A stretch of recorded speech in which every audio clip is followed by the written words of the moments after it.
This property we bought it subject to. So similar to what Dominic did, but a little different. This borrower actually originally wanted to do a lease option. So lease option, if you guys will notice, is not one of the 4 topics we're covering right now. We wanted to share 4 that I'm the most passionate about and to share with you. But a lease option means they want to give you some control, but without changing ownership. As we spoke with this seller, we were able to find out their needs. That's why, as Eric's yawning, the 10 things that you got to get objections from with the seller, we need to understand that up front. If you are finding out what the objections are with the seller and give them solutions, then they'll give you what you want, right? Super important. How is this found?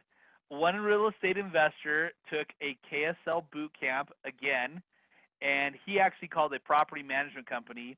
He got this referral from a property management company. The sellers were moving out of state to Arizona. They wanted to manage the property. This property needed a lot of work. The property manager, so this is important for Kristen, the property manager took the deal on the side, didn't end up property managing the property. He wanted a quick $2,000, brought it to the client just like you guys are on this call right now.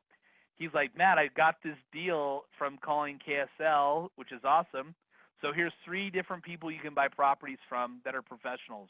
Number 1, property managers, okay? They control or manage a lot of properties.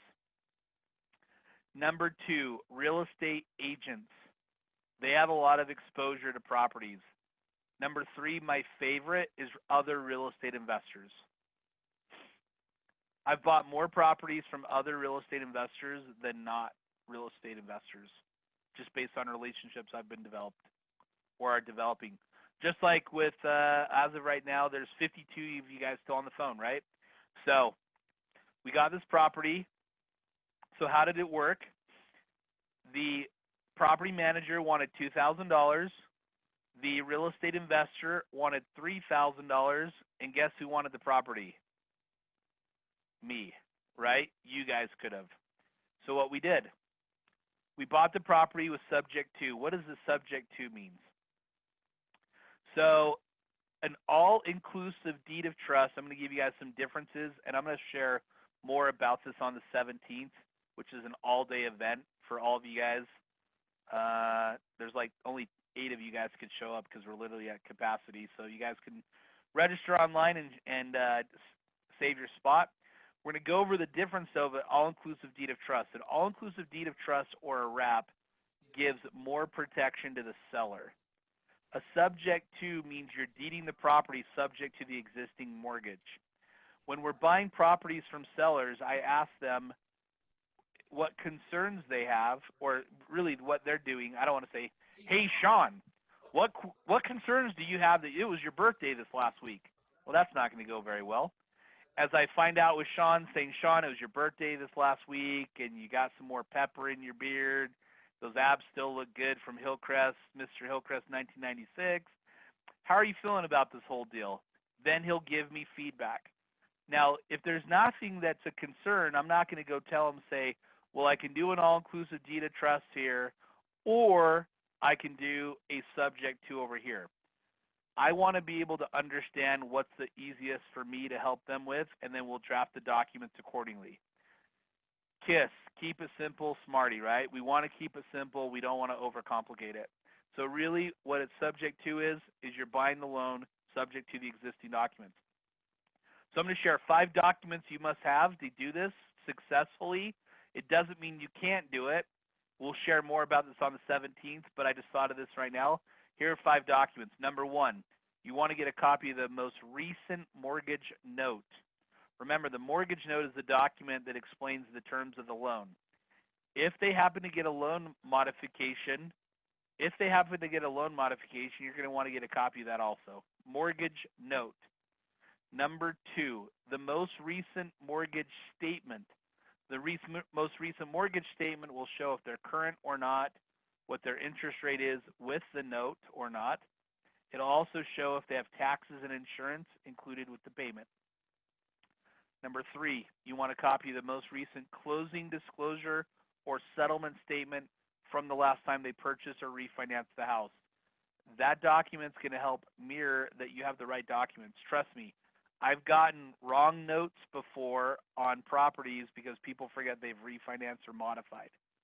Number 4, you want a copy of the homeowner's insurance declaration page. The homeowner's insurance declaration page will tell you what type of coverage they have. It's a landlord policy, personal property. It also has the information if you had a claim. We have had, let's see, how many fires have we had?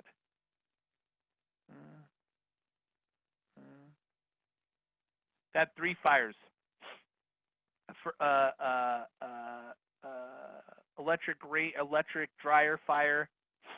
We've had a couch on fire. Fire, you're a liar. I mean, there's a rhyme with that. Okay, and then we've had another fire. I'm trying to remember what it's for. We've had 5 water claims. Okay, so it's important for you guys to know what type of insurance. So number 1 is the mortgage note. Number 2 is the mortgage statement. Number 3 is the most recent closing disclosure or settlement statement. Number 4 is the homeowner's insurance declaration page.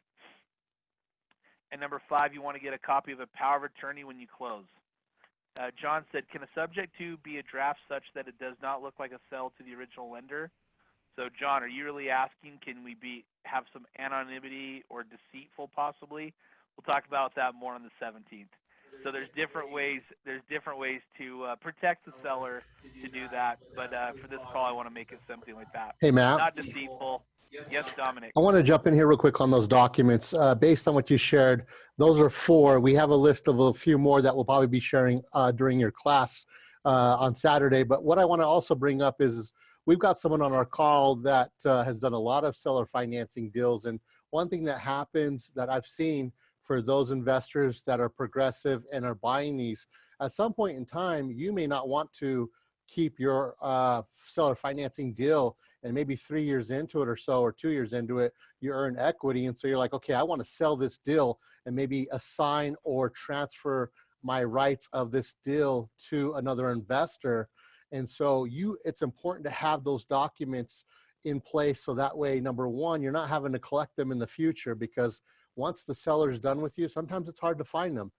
Matt's had sellers pass away and move away, and it's been hard to find them for documents that we don't have on first few deals that he did at the beginning. And so having that list of documents is important, especially if you want to sell that deal to another investor, because we've bought deals that are seller financing that were incomplete because someone didn't have that checklist that MJA Real Consulting has accumulated over time. Dominic, would you like to take over the presentation? I could if you wanted me to, but tonight, I'm just going to let everybody go ahead and have Matt Atkinson. How about that? All right. That's good. Thanks for jumping in there. All right. So Brian said, can you expand on a power of attorney? Dave Black, why do you need a power of attorney? Benjamin, you need a POA, which means power of attorney, to assist in future communication with lenders, sellers, or clearing title. So we're only getting a power of attorney specific to that property only. We don't want a general one. We just want it specific to that property. Great. Thanks for jumping in, Major Lakey. So we gave you guys 5 tips. So how was it bought? With seller financing.